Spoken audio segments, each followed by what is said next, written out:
Boleh layan ini Linda seorang. Yang lain Ustaz tak baca dah sebab kamera terbalik sana.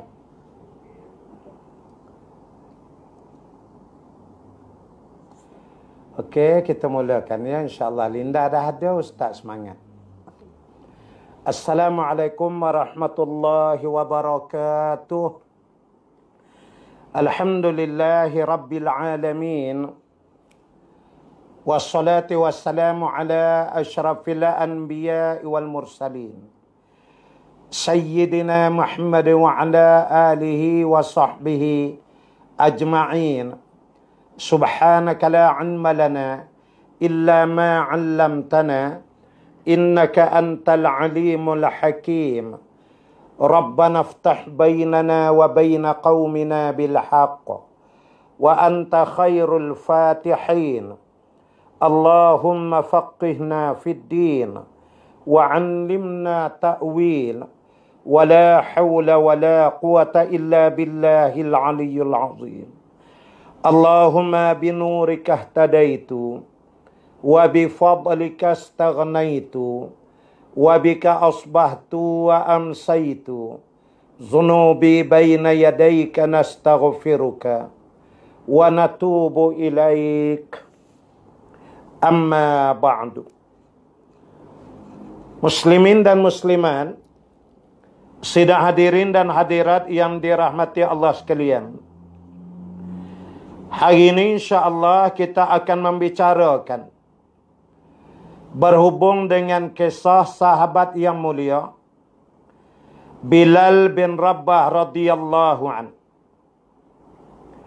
Tanyakanlah kepada muslimin dan muslimat di seluruh dunia, tidak ada di kalangan umat Islam ini yang tidak mengenali akan Bilal bin Rabah radhiyallahu an.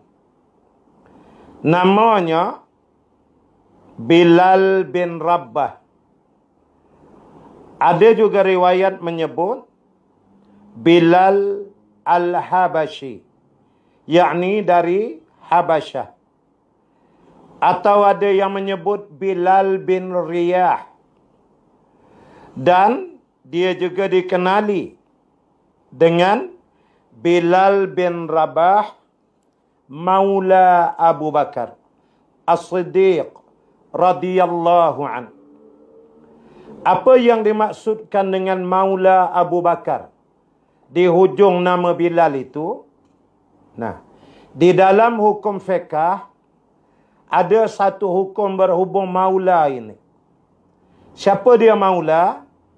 Maula iaitulah orang yang telah membebaskan seseorang hamba menjadi hamba yang merdeka, kemudian dia bebas. Maka sekiranya hamba itu meninggal dunia, ada harta dia, maka harta tu boleh diambil oleh maula tadi.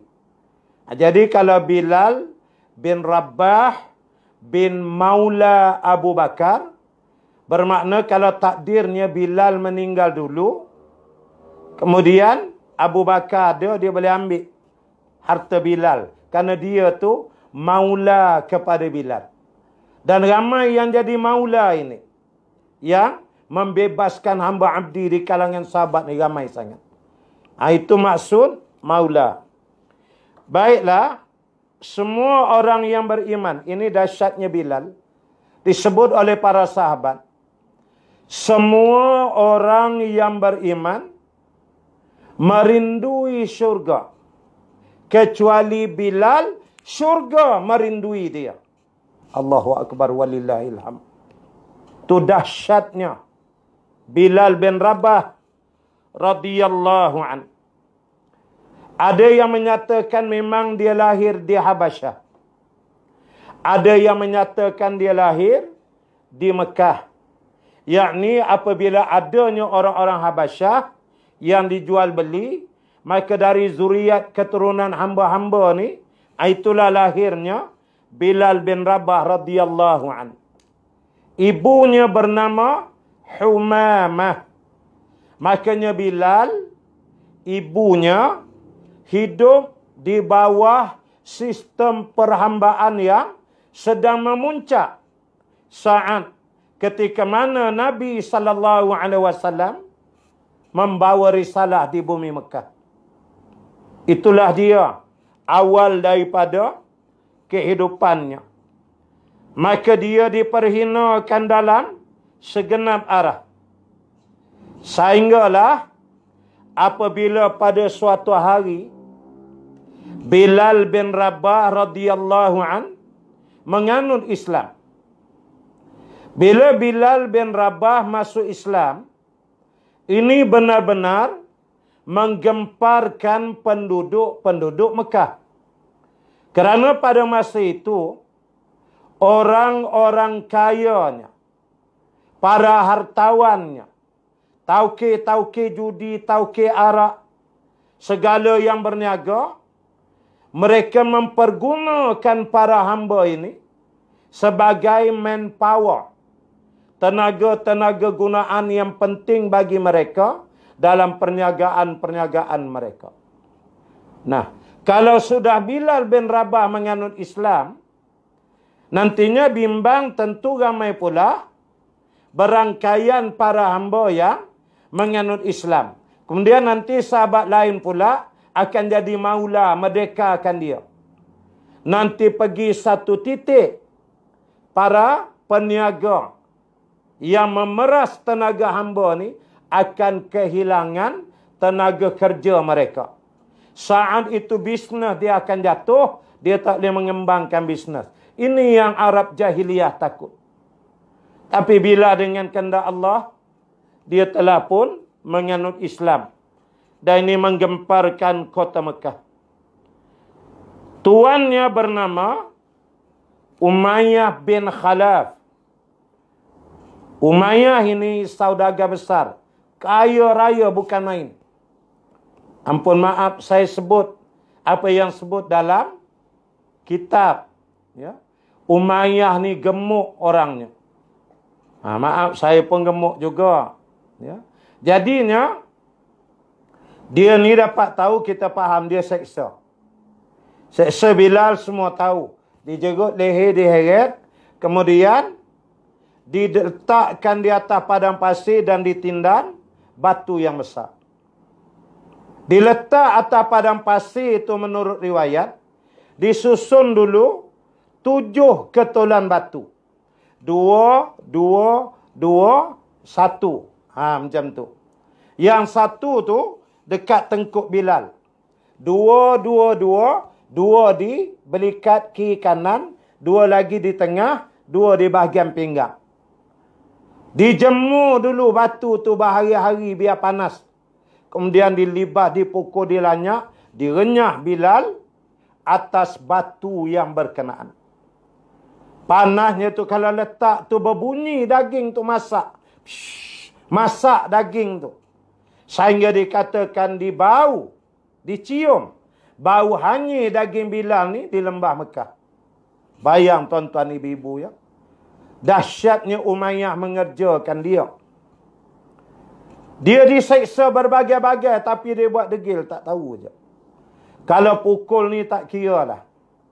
Tambah zaman-zaman macam tu, kalau Umar belum masuk Islam, teruk lagi. Umar kalau menyeksa, dia mula pagi, dia habis malam. Kalau tak mula pagi, dia berhenti pukul pagi besok. Dia berhenti tu pasal dia dah letih pukul. Tu Umar. Teruk lagi. Jadi memang dahsyat ujian ke atas Bilal bin Rabah ini. Oleh kerana Umayyah tuan dia nampak tengok Bilal ni dalam keadaan degil bertahan selamba aja, maka dia pun mikir buat keputusan nak jual. Dia daripada aku simpan, aku nak seksa pun tak larat nak libas nak pukul dah. Baiklah orang lain ambil, aku jual. Lepas-lepas ada kat duit. Dia kira begitu orang bisnes. Lalu diiklankanlah Bilal untuk dijual pada waktu yang telah disebutkan. Lalu datanglah Saidina Abu Bakar As-Siddiq radhiyallahu an untuk menebus dan membeli Bilal. Lalu katanya Umayyah bin Khalaf, apa tujuan kamu datang wahai Abu Bakar? Abu Bakar As-Siddiq radhiyallahu an menyatakan, saya dengar kata kamu nak jual hamba ni, Bilal ni. Dia kata, ya. Tak boleh pakai, dah ada expired. Dah aku lanyak kelengkang-kelengkung semua. Tulang pun dah patah riuk. Buat semak jangan nak belilah. Aku bercadang, katanya Umayyah bin Khalaf, nak lepaskan dia dengan harga 5 uqiyah. Tapi pasal aku tengok dia pun tak ada faedah, 1 uqiyah pun okeylah, engkau ambil lah. Dia kata ke Bilal bin Rabah radhiyallahu anhu. Lalu Bilal menyatakan, demi Allah, kalau kamu menjual 100 uqiyah, pasti aku membelinya. Katanya Abu Bakar As-Siddiq radhiyallahu anhu. Saya telah sebut dalam kuliah sebelum ni, 1 uqiyah bersamaan 5 kilogram emas. 1 uqiyah. Bayang 5 uqiyah, 100 uqiyah darab sendiri. Abu Bakar kata, jangankan 5 uqiyah, 100 uqiyah aku bayar. Katanya Umayyah, saya dah turun dah harga 1 uqiyah, ambil ha? Tu pun mujur dah tu kalau awak nak beli dari saya. Apa tujuan wahai Abu Bakar? Kamu beli dia, ditanya oleh orang lain, sahabat-sahabat. Dia dah tak boleh pakai pasal hamba. Katalah kita pergi pasar Uqas, dia jual di Mekah tu, di pasar Uqas tu. Nah, dijual beli hamba kita beli. Bila biasanya dibeli hamba, dia akan digunakan untuk buat kerja. Jaga ladang untuk lah, petik buah ke, angkat air, ada lah. Ni kalau beli hamba, hamba tu kira dah expired, kena seksa teruk Bilal. Dada pun melengkung, kena rentak dengan batu semua. Belakang tu, dengan cedera parah lagi. Kena libas, kena macam-macam.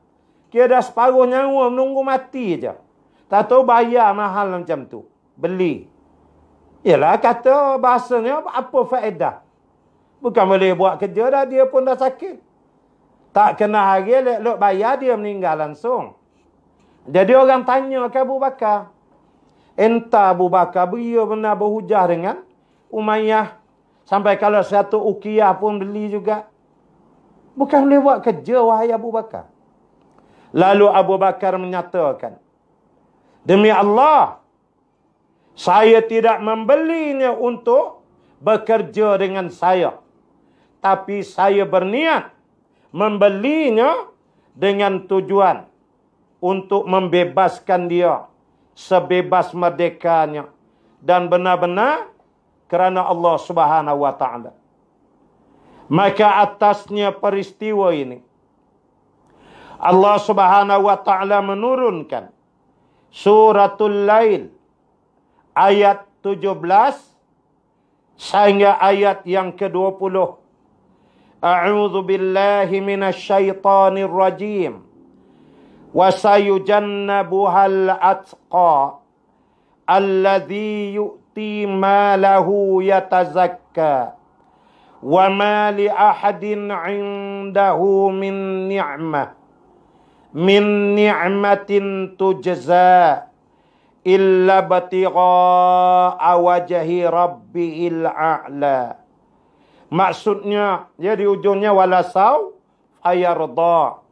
Maksudnya, dan sebaliknya akan dijauhkan azab neraka itu daripada orang yang sungguh-sungguh bertakwa kepada Tuhannya, yang mendermakan hartanya dengan tujuan membersihkan dirinya dan harta bendanya, dan ia menanggung, ya, sedangkan ia tidak menanggung budi sesiapa pun yang patut membalasnya.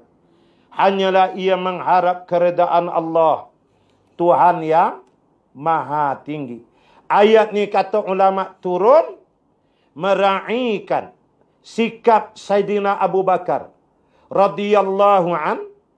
Dia tak ada harap nak balas, nak untung balik ke, ambil jadi pekerja ke, hamba tak. Allah just to reconfirm bahawa niat Abu Bakar benar-benar kerana Allah tu adalah niat yang sesungguh-sungguhnya. Maka dibebas merdekakanlah Bilal bin Rabah radhiyallahu an. Hadirin sekalian, pernah pada zaman Umar ibn Khattab radhiyallahu an, Saidina Umar memanggil para sahabat sesekali duduk dengan dia. Dia pilihlah beberapa orang duduk, bercerita perihal pengalaman ketika masuk Islam.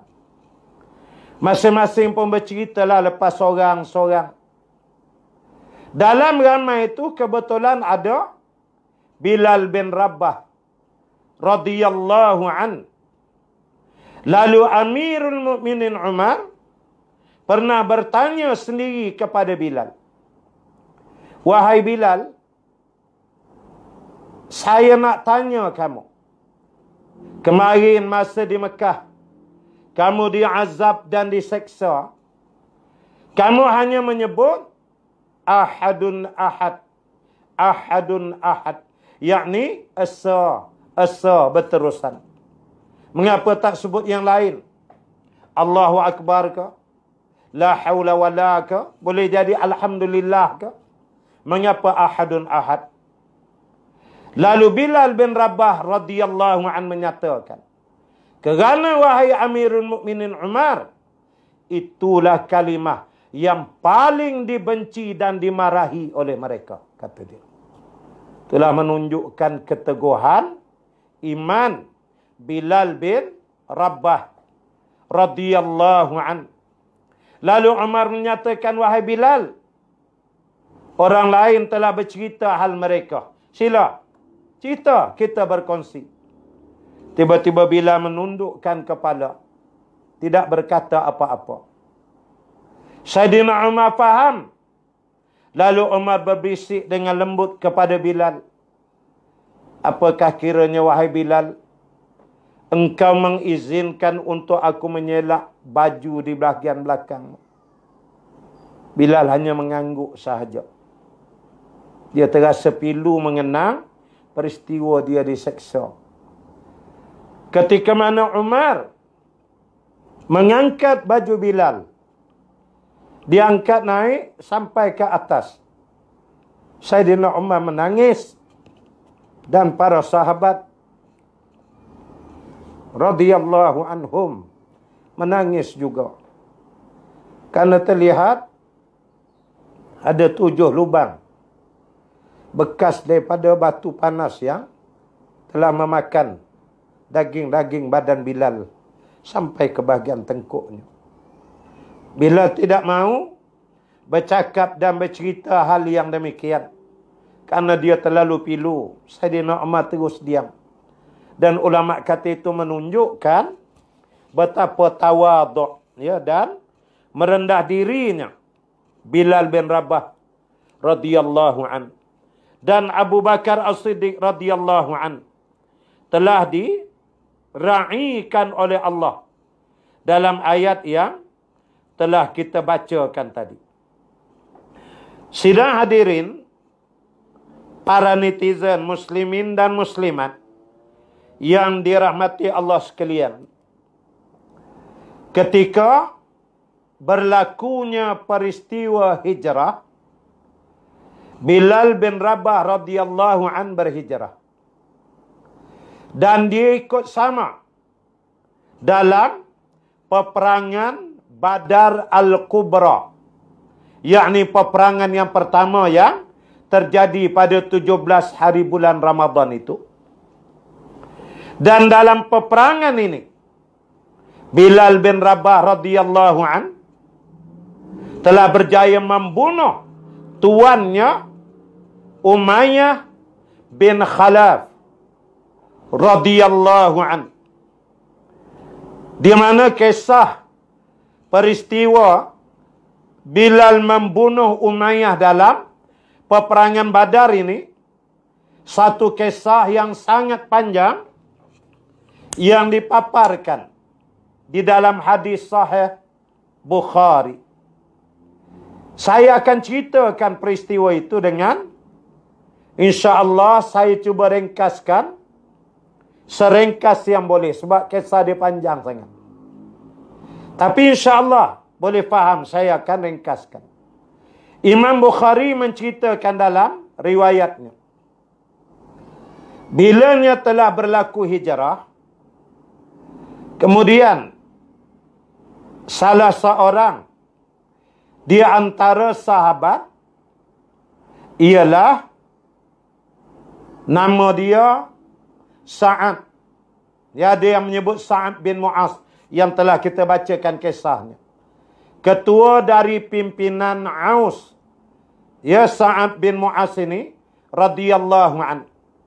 Dia keluar daripada Madinah menuju ke Mekah. Karena nak bertemu dengan sahabat karib dia. Masa dia jahiliyah dulu. Sahabat karib dia ialah Umayyah bin Khalaf, tuan kepada Bilal tadi.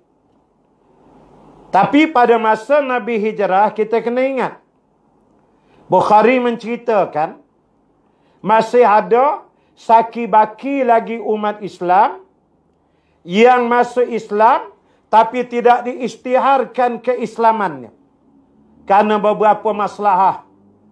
Maka mereka ni menyorok-nyorok tapi Islam, tapi duduk di Mekah. Kalau dia isytihar, dia mati dibunuh. Makanya kata ulama, terjadinya perjanjian Hudaybiyah tu Allah buat supaya Nabi dan tentera Islam jangan masuk menyerang ke Mekah.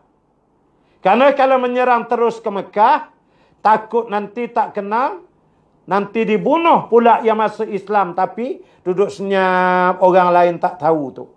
Itu hikmahnya perjanjian Hudaybiyah, gencatan senjata 10 tahun tu itulah. Baiklah, jadi dia jumpa Umayyah, memang lama. Dia kata, wahai Umayyah, aku masuk Mekah ni minta kamu beri jaminan keselamatan padaku. Umayyah kata, baik, aku jaminlah keselamatan. Memang masanya jahiliyah, Umayyah bin Khalaf, kalau pergi ke Yasrib, dia akan bermalam di rumah Sa'ad ni. Beli tamar ke apa semua tu. Ke Madinah tu buat tamarnya banyak. Dengan Sa'ad ni lah, memang kancing lah member. Maka kata Umayyah, tak apa Sa'ad, duduk dia di rumah aku. Kemudian katanya Sa'ad, wahai Umayyah, saya bercadang nak melakukan tawaf.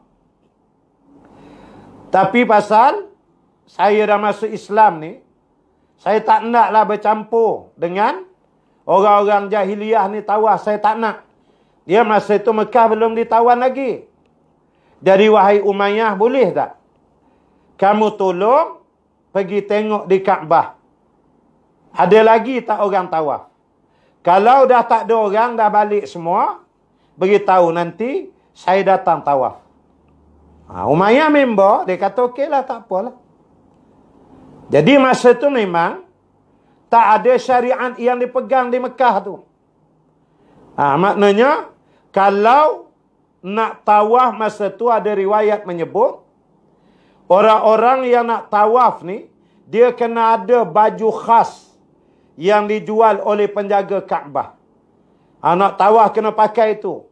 Masa tu kan dah rosak akidah semua. Jadi mana-mana yang miskin, duit tak cukup. Nak beli baju tak ada duit. Tapi nak tawaf. Akhirnya mereka buang baju yang ada, mereka telanjang. Tu puncanya. Jadi bercampur. Yang berbaju khas tu ada. Yang bertelanjang pun ada. Jadi Sa'ad tak nak. Tak syok lah kita dah Islam ni. Dia campur, saya tak nak. Nanti apa-apa hal beritahu. Baiklah kata Umayyah. Umayyah pun keluar dari rumah pergi ke Kaabah. Dia pun duduklah menghabis masa dia. Dia dengan kawan-kawan jahiliyah dia di Darun Nadwah, puak-puak kafir Quraisy dia. Bersembang berboraklah dia di situ. Lama lepas Isyak, Kaabah dah kosong. Ya masa tu tak ada syariat apa. Maka lepas Isyak bawa sikit nak malam, tengah malam, orang semua dah balik rumah dah. Bila dia tengok kawasan tawaf tu dah kosong, maka Umayyah pun balik ke rumah, pergilah berjumpa dengan Sa'ad bin Mu'az. Dia kata, Sa'ad dah kosong, jom pergi tawaf. Sa'ad kata, okey aja pergi buat tawaf sunat ni. Berjalanlah berdua. Ni member. Jalan berdua. Sambil tu berborak-borak, cerita begitu begini. Sampailah di halaman Kaabah. Elok, Sa'ad nak masuk aja, tiba-tiba melintas Abu Jahal. Abu Jahal ni memang bangsa jenis manusia suka jalan malam. Tu jangan buat. Perangai suka keluar balik tengah malam sangat. Perangai Abu Jahal. Masa Nabi Isra' Mi'raj, ingat. Bila balik dekat nak subuh tengah malam tu, balik. Siapa dia yang pertama dia jumpa? Abu Jahal. Orang lain tu rumah semua dia merayau. Yang buat merayau malam ni. Bagus juga PKP ni. Ya, semua jadi Abu Bakar belakang. Yang perempuan jadi isteri Sayyidina Abu Bakar insya-Allah. Ya, baik. Jadinya Abu Jahal dia tak kenal. Yalah yang ni orang Madinah, dia mana pernah jumpa. Katanya Abu Jahal kepada Umayyah, siapa ni? Siapa ni yang dengan kamu ni? Katanya Umayyah, ini sahabat lama, sahabat karib saya. Namanya Sa'ad. Dia ni orang-orang daripada kalangan orang Madinah. Abu Jahal, bila sebut kata orang Madinah, dia tangkap dah mesti orang Islam. Dia kata, kalau kita lah, kurang asam betul kalau kita. Engkau ni kurang ajar betul lah. Katanya Abu Jahal ke Sa'ad. Berani kau masuk sini?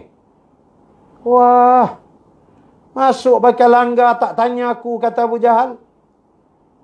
Berani. Kau tidak akan keluar kecuali mayat dia. Kau akan mati baru boleh keluar. Lalu dijawab oleh Sa'ad. Dah Sa'ad ni di kalangan Aus, saya dah sebut. Di Madinah ada dua, Aus dan Khazraj. Aus ini pahlawan panglima perang berani mati semua. Khazraj kebanyakannya petani-petani yang mahir dalam berladang di Madinah. Itu sebab ladang Madinah tu hebat sampai hari ini. Jadi yang ni Aus Sa'ad ini kaki perang kaki mati punya. Dia kata, kamu wahai Abu Jahal tidak akan dapat menyentuh aku. Katanya Abu Jahal, kamu akan aku bunuh. Kamu takkan sempat keluar punya. Katanya Sa'ad, aku tidak akan dapat kamu bunuh. Katanya Abu Jahal, demi Allah, aku akan bunuh kamu.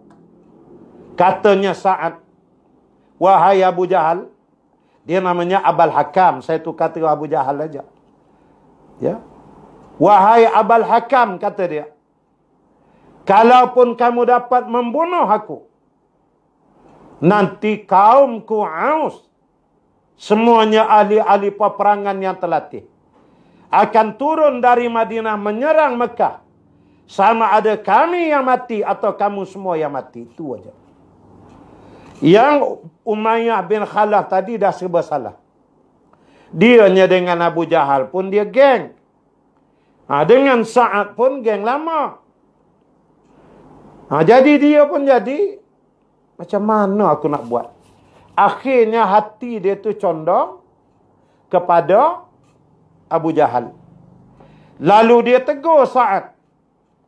Dia kata, wahai Sa'ad, tolong. Dia pun macam nak nada marah. Tolong. Kamu, wahai Sa'ad, jangan meninggikan suara di hadapan Abul Hakam. Abul Hakam adalah bapa yang paling bijak. Nabi yang tukar Abu Jahal, bapa paling bodoh. Ya? Itu yang dia marah benar tu, dia lawan Nabi. Ada orang tanya ke dia, wahai Abul Hakam, antara riwayatnya Abu Sufyan. Abu Sufyan jumpa dia Abu Jahal sebelum tu. Nama dia Abul Hakam. Dia kata, wahai Abul Hakam, ngapa yang kamu lawan sangat Muhammad ni? Kamu kan tak tahu dia Nabi. Dia pak saudara apa semua. Kalau kamu bersyahadah aja, kami semua akan ikut. Habis satu Mekah ni. Pernah Abu Sufyan cakap ke dia? Apa jawab Abu Hakam? Dia kata tak boleh. Kabilah aku dengan Muhammad ni dalam ranking Quraisy sama kabilah aku dengan Muhammad. Kalau Muhammad, kabilah Muhammad ni, kan dia orang tu kuat taksub kabilah. Kalau kabilah Muhammad ni gantikan kelambu Kaabah. Kabilah aku pun buat juga ganti kelambu Kaabah. Kabilah Muhammad bagi makan orang yang datang buat haji. Kabilah aku pun bagi makan juga. Kabilah Muhammad bagi orang minum air Zam-Zam. Kabilah aku pun bagi minum air Zam-Zam. Sama, etpa. Kami ni sama kabilah. Cuma kabilah Muhammad ada Nabi. Kabilah aku tak ada. Kalau dah aku ikut dia kan, nak habislah kabilah aku. Aku nak jadi ketua macam mananya. Situ. Puncanya, dia tu tak nak. Padahal Nabi ada. Dapat begitu tu ke Nabi, Nabi tukar pasport jadi Abu Jahal sampai kiamat. Jadi katanya, Umayyah bin Khalaf tadi kepada Sa'ad, entah Sa'ad, janganlah cakap tinggi suara depan Abul Hakam ni. Dia pun marah. Lalu menjawab Sa'ad, kalau kita lah, kamu wahai Umayyah, kamu pula marah ke aku. Adakah kamu nak membunuh aku yang menjadi tetamu kamu? Dengan kamu berpihak kepada Abul Hakam yang telah dibodohkan oleh Nabi aku. Begitulah. Kalau ini sikapmu wahai Umayyah, putus hubungan antara aku dengan kamu. Tak ada hubungan kita dah. Tu sahabat pegang dengan prinsip akidah. Aku akan balik ke Madinah. Tapi ingat, ni aku nak cakap sini ni. Dah pasal kita dah putus hubungan, aku nak beritahu. Nabi aku, Nabi Muhammad sallallahu alaihi wasallam telah beritahu kepada kami bahawa Umayyah bin Khalaf akan dibunuh di tangan orang Islam. Itu Nabi aku dah bagi tahu. Memang dia mention betul nama kamu wahai Umayyah. Ucat dia. Dia kata, siapa yang berkata demikian? Adakah benar Muhammad yang menyebut begitu? Katanya, Sa'ad benar. Nabi kami, Nabi Muhammad sallallahu alaihi wasallam yang menyatakan demikian. Lalu, dia berkata demi Allah, kalau Muhammad yang menyatakan, pasti betul. Dia akui. Dia tidak pernah berbohong, katanya. Tapi adakah Muhammad bagi tahu bila dan di mana aku akan dibunuh?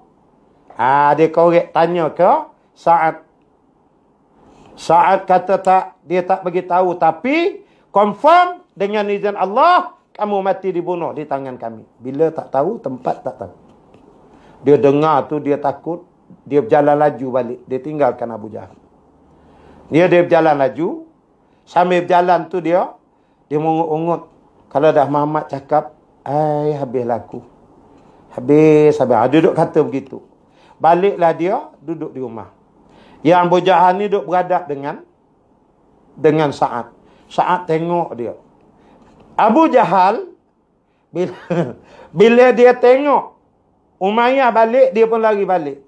Penakut Abu Jahal ni. Masa ramai dia berani, seorang takut. Balik dia lari. Sa'ad pun balik ke Madinah. Bila Sa'ad balik ke Madinah, selepas 3 bulan daripada peristiwa tu, terjadilah peristiwa peperangan Badar. Memang kan Nabi keluar nak kepung kabilah Abu Sufyan. Berselisih manjang tak jumpa.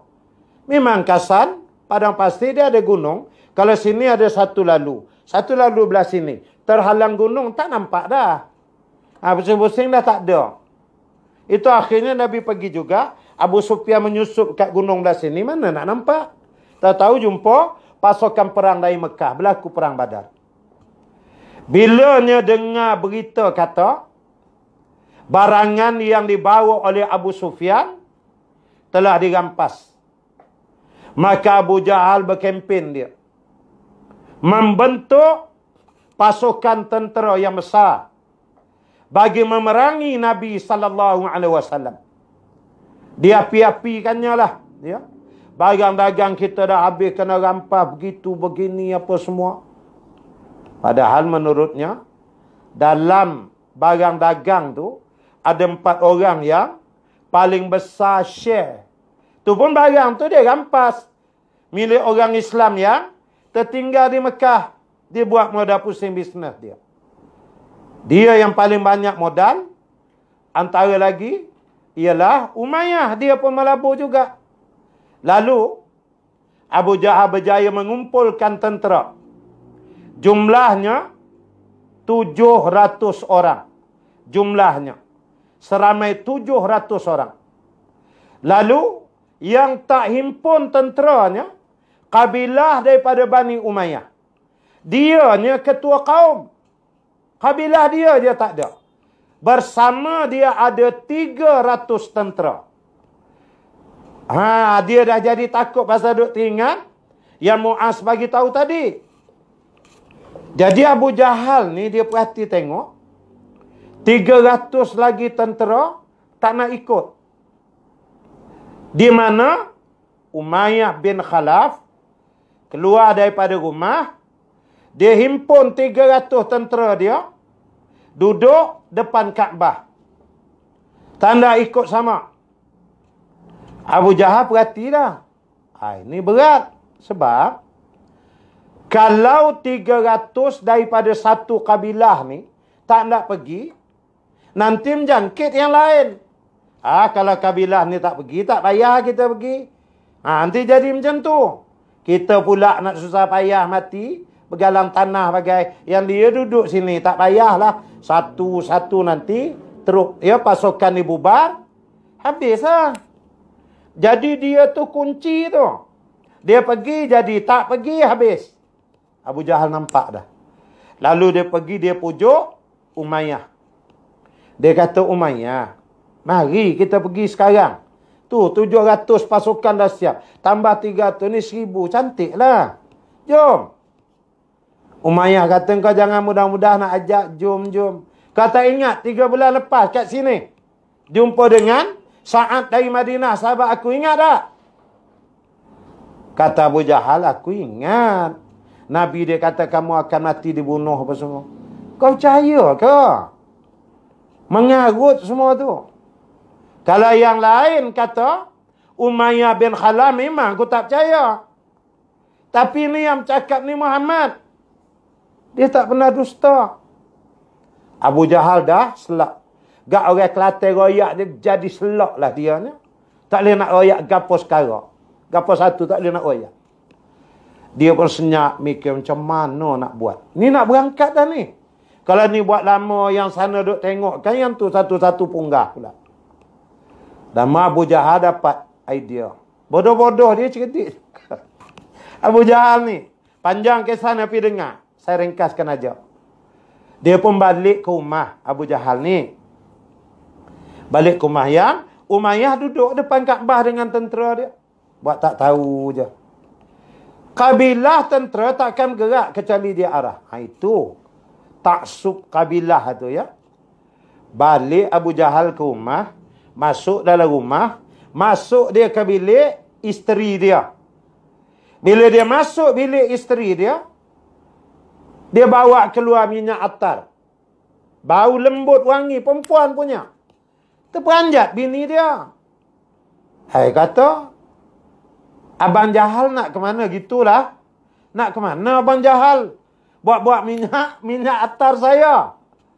Kata Abu Jahal, keadaan tengah genting. Kau jangan cerita banyak. Nanti aku cerita kemudian. Lalu Abu Jahal bawa minyak atar ni pergi depan Kaabah. Kemudian dia pergi jumpa Umayyah bin Khalaf yang sedang duduk di hadapan tentera. Lalu Abu Jahal pun minyak atar dalam balang tu, cucuk tu buka-buka cabut. Tak botol besar kecil tu, tapi besar kot. Cabut. Dia kata, kalau kita ulur tangan. Ni nak colek ni. Jadi Umayyah tengok. Dia Arab ni. Dia bau je dia tahu. Ni minyak atar lelaki. Ni minyak atar perempuan dia tahu. Jadi bila dia angkatnya tu. Wahai Umayyah ulur. Mari sini. Nak aku colek minyak ni. Pakai minyak wangi ni. Marahlah Umayyah. Umayyah kata kalau kita apa hal. Kalau hari ni lah. Marah Umayyah tu. Apa hal Abu Jahal?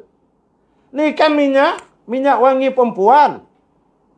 Kau nak colek ke aku so aku pakai apa hal? Iyalah. Kan kamu perempuan.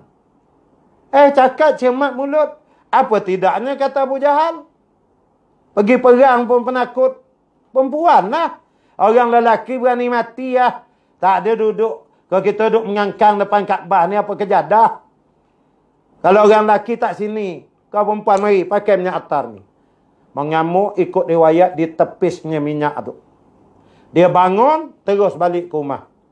Masuk dalam rumah. Umayyah bin Khalaf panggil bini dia. Dia kata siap semua. Saya punya pedang, panah, tombak, baju besi buat keluar. Saya pakai terus. Terkejutlah bini. Abang nak ke mana pula? Dia kata saya dah dimalukan dia Abu Jahal tadi. Abul Hakam tu. Depan tentera saya sendiri dan orang lain pun tengok. Apa ingat saya takut mati ke? Hai bang. Kata bini dia. Abang tak ingat 3 bulan lepas. Hai, abang ni macam masuk lain dah ni. Oh, kita lah. Dia kata, tak ada. Engkau pun satu macam tu lah. Aku ni acah je.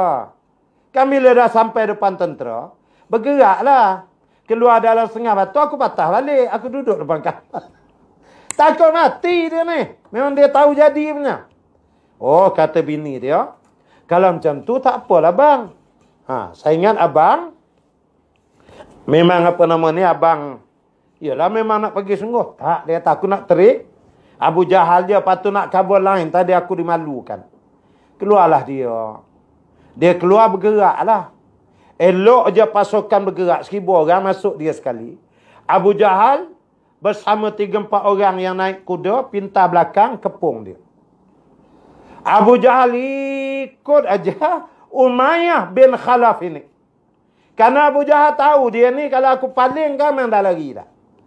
Lalu dia dikepung. Masa rehat ke masa duduk ke masa berdiri. Dia ikut aja sehingga menyebabkan Umayyah tidak dapat keluar daripada pasukan. Ni tengok. Nak jadi musabab. Allah nak menunjukkan mukjizat benarnya ucapan Rasulullah sallallahu alaihi wasallam. Akhirnya pergi tak pergi, nak pergi tak pergi, nak lari tak lari, lepas tak lepas, pum, sampai Badar. Tak boleh nak buat apa. Sampai Badar, ialah separuh hatilah berperang-perang jugalah. Berlakulah peperangan. Ya. Bila terjadi peperangan, umat Islam menang. Bila menang, memang lazimnya Nabi perintahkan kutip jenazah orang Islam asing ke tepi dan kutip harta-harta ghanimah yang tercicir tertinggal. Maka, bila dah habis perang ni, Walaupun habis, dia tak habis serta-merta. Adalah yang berlari sana lagi, yang tengah naik kuda, yang lompat unta ke panjat, lari balik Mekah sambil yang luka. Macam-macam lah, dia tak terus dah tenang belum. Tapi ada kawasan yang dah habis, dah tak ada orang ni. Boleh dah kutip harta-harta ghanimah ni. Tak tempat lain ada lagi yang masih lari. Sahabat tempat lain pun yang mana dah lengang-lengang tu ambil atau banyaknya pedang lah. Pedang-pedang, tombak, lembing apa semua ni. Kebetulan masa tu Umayyah bin Khalaf pun dia nak lari sama. Dia pun lompatlah dia punya kenderaan. Kuda dia. Dia ni memang gemuk, bukan sikit. Arabnya gemuk, boleh bayang. Gemuk sungguh. Walaupun bagi saya kalimah gemuk ni agak sensitif bagi saya. Tapi saya kena sebut itu yang dicatat dalam kitab. Gemuk Umayyah bin Khalaf ni. Tak macam mana dia lompat. Kuda dia tu mengelak, terkejut apa ke. Lari kuda tu, tertungging dia jatuh ke bawah. Dia jatuh bergolek depan Abdurrahman bin Auf radhiyallahu an. Abdurrahman masa tu tengah mengutip harta-harta ghanimah ni. Pedang sebanyak-banyaknya. Lalu katanya Umayyah bin Khalaf, dia kenal lah. Dia panggil, wahai Abdul Wud. Dia panggil gitu. Dia di mana Wud? Salah satu di antara nama berhala di Mekah. Dan itulah nama dia dulu masa di Mekah. Ya, buat apa wahai Abdul Wud? Dia panggil. Dia kenal dan Abdurrahman kenal dia. Abdurrahman dengar Abdul Wud tu dia tak jawab. Dia tengok, dia diam saja. Lalu dia panggil, wahai Abdul Ilah. Ilah tu kan la ilaha, ilah makna Tuhan. Lalu menjawab Abdurrahman, ya. Dia kata buat apa? Kata Abdurrahman, saya sedang kutip ghanimah. Dia kata begini, kamu nak tak aku berikan yang lebih banyak daripada ini? Kata Abdurrahman, nak kalau ada. Begini, kamu tinggalkan yang tu, tangkap aku sebagai tawanan perang kamu. Zaman hari tu bila perang, siapa dapat kalahkan musuh hidup dapat tangkap ikat. Dia kena bawa dulu, report kat Nabi dulu. Nabi kat kemah, ya Rasulullah, ni tawanan perang saya punya, nanti ada tukang catat nama. Dapatlah ambil ghanimah milik dia ke apa-apa, dia punya. Sebab dia yang tangkap. Jadi wahai Abdurrahman, kiranya begitu, kamu tinggalkan tu, tangkap aku. Tu kata bodoh. Dia dah jadi sesat, dia nak lari tak ketahuan dah. Umayyah ni takut mati. Kamu tangkap aku, lepas tu nanti bila tebus aku, letak mahal-mahal, lebih mahal daripada apa yang ada ni, aku bayar cash. Dia memang kaya Umayyah ni. Kata Abdurrahman macam tu cantik sebab Abdurrahman fikir macam ni. Yang ghanimah tu sah tentu dah umat Islam dapat. Nanti lebih bagi ghanimah, dia ada bagian juga. Lepas tu yang ni lagi dapat, dia boleh bagi faraid pula pada yang lain. Dia duduk fikir begitulah, bukan tergila ke dunia apa dah. Duduk mikir masa tu. Lalu dia kata, baiklah aku setuju. Datanglah Umayyah ni, diulur tangan. Pegang tangan aku. Pegang tangan aku, dia kata jangan bagi aku lari. Punya dia takut nak mati. Tengok Allah tu ya. Dipeganglah dia, Abdurrahman bawa jalan nak pergi ke kemah Nabi ni nak report. Dalam perjalanan melintas Bilal bin Rabah radhiyallahu anhu. Bila nampak je Umayyah bin Khalaf, Bilal menyatakan, demi Allah, mau dibawa ke mana ni wahai Abdurrahman? Abdurrahman kata, ini hamba tawanan aku. Bilal kata, tidak, wajib dia ni mesti dibunuh. Dia melakukan kejahatan yang luar biasa ke atas umat Nabi Muhammad. Dia tak kata aku masa tu. Katanya Abdurrahman bin Auf, tidak wahai Bilal. Dia ni hamba aku, nanti aku tebus dia. Kata Bilal, tidak. Dia mesti dibunuh.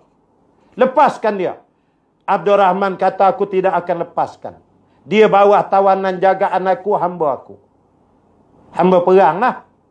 Kata Bilal, mananya pula jadi hamba kamu? Kamu belum sampai lagi ke khemah Rasulullah sallallahu alaihi wasallam. Tak sampai lagi, tak repot lagi. Ni on the way. Dia masih dalam perang lah lagi. Kiranya begitu hukum. Serah aku nak bunuh dia, kata Bilal. Abdul Rahman kata tak boleh, dia pegang. Yang gemuk penakut tadi menyorok lah belakang Abdul Rahman. Bilal mikir macam mana aku nak tetap bunuh dia ni. Kebetulan tak jauh daripada situ. Ramai ada 5-6 orang sahabat. Tengah memungut juga harta-harta ghanimah ni. Pedang apa semua ni tengah kutip. Bilal jerit. Dia kata, wahai sahabat ni, Umayyah bin Khalaf ni, bunuh dia. Kata Bilal. Lalu mereka datang ramai-ramai. Lagilah banyak timbul dengan pedang.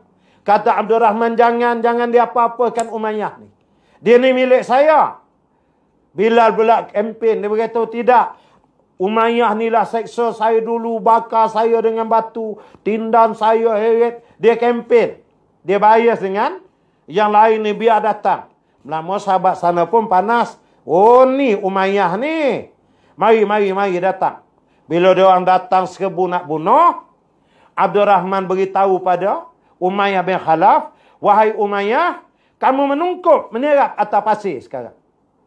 Lalu dia pun terbang, bum, jatuh atas tanah. Bayanglah orang gemuk tu. Jatuh macam tu, Abdul Rahman bin Auf lompat, himpit belakang dia pula, lindung dia. Bilal bila tengok macam tu, Bilal jerit. Tikam daripada bawah, kata Bilal. Sebab sebelumnya, masanya dia orang serang, Abdul Rahman bin Auf duk elak dengan pedang ni. Lama dia pun rasa tak boleh pergi, nampak ramai datang ni. Dia pun himpit. Bila kata cucuk, tikam kat bawah, kat perut. Semua datang, cucuk. Mati masa Abdul Rahman ada di belakang dia tu, masa tu dia mati, bersembur darah. Tali perut terburai. Matilah Umayyah bin Khalaf ni. Jadi itu bila Nabi sebut, pasti berlaku. Itu kisah terbunuhnya dia. Dan Bilal dia antara yang awal cucuk. Dan dia arahkan yang lain cucuk juga. Jadi Allah bayar balik kejahatan ni dengan kematian dia di tangan Bilal bin Rabah radhiyallahu an. Hadirin yang dirahmati Allah sekalian. Itu saya ringkaskan saja. Ini daripada hadis tadi. Pada hari Fathul Makkah, bila dipanggil masuk dalam Kaabah, dan dia bersama Nabi mematahkan anak-anak panah yang dijadikan sebagai bahan untuk buat nujum-menujum. Ia pada zaman jahiliyah. Dia juga bersama dengan para sahabat memecahkan patung dan berhala. Kemudian dia naik ke atas bumbung Kaabah dan dia melakukan azan. Dan suaranya benar-benar mengejutkan penduduk Mekah. Sebab dia orang kenal suara Bilal ni. Macam mana dia sampai naik atas Kaabah? Pahala bergelimpang di bawah tu kira satu kehebatan. Dia bermakna hari itu Nabi telah isytiharkan hapusnya sistem perhambaan sesama manusia di atas muka bumi. Finish. Habis dah. Dengan naiknya Bilal melaungkan azan itu. Ya, sebagai simbolik kemerdekaan manusia. Seringkah akhirnya Rasulullah wafat. Bila Rasulullah wafat, diminta izin Abu Bakar jadi khalifah. Dia nak pergi ke Syria. Sebab ialah hati dia tu, dia tak tengok sana nampak Nabi, dia tak boleh. Dia muazzin rapat dengan Nabi. Bilal tak apa ni, Abu Bakar tak benarkan. Tak apa, dia duduk Madinah. Kemudian masa zaman Umar, dia minta izin sangat. Umar benarkan dia pergi Syria. Dia duduk di Syria tu lama, bertahun-tahun. Sehingga satu hari, Sayyidina Umar hantar wakil, pergi cari Bilal, suruh balik. Aku rindu nak dengar azan, kata Umar. Orang Madinah pun nak dengar azan juga. Pergilah wakil ni. Mereka cari nampak, ada seorang tua, rambut dah putih, pegang tombak, berdiri berjalan tepi laut. Dia ikut riwayatnya di Hims, di Syria. Dia jadi pengawal tepi laut masa tu. Lalu dia beritahu, ini perintah Amirul Mukminin, suruh balik. Dia bila dengar perintah tu, sahabat dia takkan tolak. Dia tak lawan. Dia mesti patuh. Dia kata, kalau tidak kena perintah khalifah, aku tak akan balik. Dia balik. Balik, tak apalah. Dia masuk balik, aku balik. Balik dia buat senyap. Dia tak nak azan. Orang ramai datang kata azan lah Bilal sekali waktu ni. Tak lama nak masuk waktu ni azan lah. Lama tak dengar. Dia kata, tak, aku tak nak. Bila ramai semua tak nak, tiba-tiba datang Sayyidina Hasan dan Husain radhiyallahu anhum. Ada yang kata yang datang depan dia Husain. Ada kata dua-dua datang. Dia kata, wahai Bilal, kalaulah penduduk Madinah seluruhnya mohon kamu untuk azan, kamu menolaknya, apakah kamu menolak juga? Sedangkan yang memohon ini adalah cucu Rasul sallallahu alaihi wasallam. Menangis Bilal. Menangis dia bila melihat Hasan dan Husain. Ini wajah Rasul. Hasan dan Husain itu pinggang masing-masing ke atas dan ke bawah. Hasan daripada pusat ke atas menyerupai Rasulullah. Husain pusat ke bawah menyerupai Rasulullah. Kaki, paha, segala apa. Bila berdua berdiri macam Rasulullah depan sahabat. Itu sahabat depan Hindu ke Nabi datang sayang Hasan Husain tu. Betul peristiwa pembunuhan di Karbala tu dahsyat. Menyayat perasaan bagi orang yang faham. Azanlah Bilal. Dengar suara dia habis satu Madinah. Menangis. Ditunaikanlah hajat apa yang dikenaki oleh cucu Rasulullah sallallahu alaihi wasallam. Berkata Atta al-Khurasaini bahwasanya Bilal bin Rabah ini kukuh dalam pegangan akidahnya. Dia bertahan kerana Allah. Bilal melakukan azan. Sahabat menangis apabila mendengarnya. Ini disebut oleh Atta al-Khurasani, seorang ulama besar. Dan berkata seorang sahabat, Zaid bin Arqam radhiyallahu an, aku mendengar Rasulullah sallallahu alaihi wasallam bersabda, sesungguhnya para muazzin akan panjang leher tengkuknya pada hari kiamat daripada orang-orang yang lain. Ini disebut oleh Zaid bin Arqam radhiyallahu an. Artinya esok hari kiamat bila berjalan di masyarakat tengok ada orang leher itu tinggi. Kan kalau penyanyi hari ni kita tengok. Umumnya biasa penyanyi ni leher tu jinjang, panjang. Kita pasal leher kontot ni jadi penceramah, tak jadi penyanyi ni. Itu cerita ni. Ya. Jadi dia orang tu jadi muazzin suara sedap tu leher panjang-panjang pada hari kiamat. Tu sebagai Allah nak asing siap-siap. Ni muazzin semua ni satu dunia ni ambil boh dengan Bilal sekali. Bilal tutup mengulu dengan muazzin yang lain. Sebab itu jangan rasa rugi. Ya para muazzin semua. Walaupun kamu azan tak ada orang datang je lah kerana COVID apa semua. Tapi kamu akan bersama Bilal di syurga. Takkan tak nak.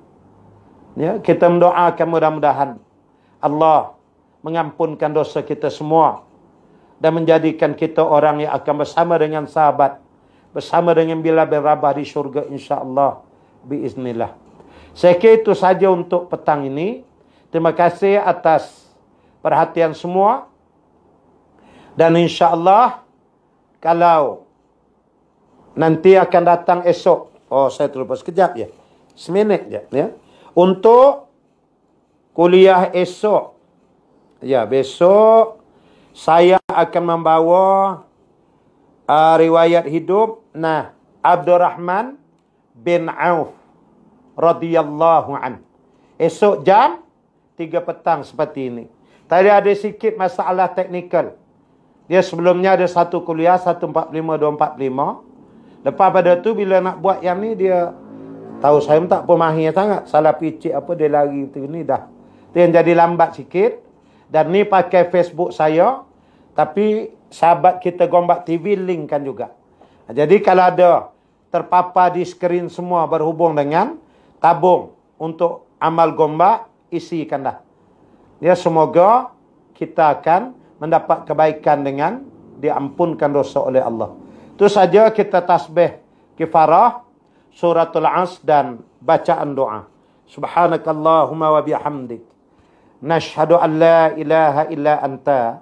Nastaghfiruka wa natubu ilaik. Bismillahirrahmanirrahim. Wal 'asri innal insana lafi khusrin. Illa alladhina amanu wa 'amilus salihat. Wa tawasaw bil haqq. Wa tawasaw bis sabr. A'udzu billahi minasy syaithanir rajim.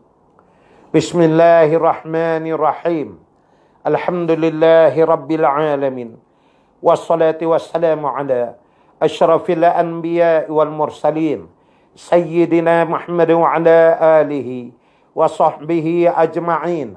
Allahumma nawwir bil ilmi qulubana wasta'mil bi ta'atika abdadana wa khallis minal fitani wal mihni asrarana washghal bil i'tibari afkarana wa qina syarra wasawis syaitan wa ajirna minhu ya rahman hatta la yakuna lahu alaina sultan birahmatika ya arhamar rahimin. Walhamdulillahi rabbil alamin wa billahi taufiq wal hidayah. Assalamualaikum warahmatullahi wabarakatuh. Wallahu alam.